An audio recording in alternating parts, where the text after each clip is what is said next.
ఏదో దేవతలు దానవులు వెళ్లి క్షీరసాగర మథనం చేస్తే హాలాహలం వస్తే అందరూ పరిగెత్తి పరమశివుడి దగ్గరికి వెళ్లి పెద్ద ప్రార్థన చేశారయ్యా, తెలియక పాలసముద్రాన్ని వధించాం, హాలాహలం పుట్టింది, నువ్వు రక్షించు దాన్ని పుచ్చుకో అన్నారు. ఆయన వెళ్లి అమ్మవారి దగ్గర అబ్బో ఇన్ని మాటలు చెప్పాడు.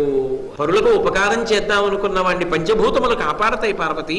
చూసావా బిడ్డలు ఎలా ఏడుస్తున్నారు. మనం తల్లిదండ్రులు ఉండగా వాళ్ళు అలా ఏడవడమా? నిత్యాయ త్రిగుణాత్మనే పురజితే కాత్యాయని శ్రేయసే సత్యాయ అద్య కుటుంబినే ముని మన ప్రత్యక్ష చిన్మూర్తయేని కదా. మనం లోకానికి ఆది దంపతులం కదా. మనం తల్లిదండ్రులు ఉండగా బిడ్డలు అలా ఏడవడమా? ఏమంటారు? హలాహలం పుచ్చేసుకుంటాను అంటే నేను ఆ హలాహలం పుచ్చుకుంటే నాకు ఏమైనా అయిపోతుందని పార్వతి భయపడుతున్నావా? ఏం బెంగపెట్టుకో. నేను ద్రాక్ష పండుని నోట్లో ఎలా పడేసుకుంటానో అంత తేలిగ్గా పడేసుకుంటా.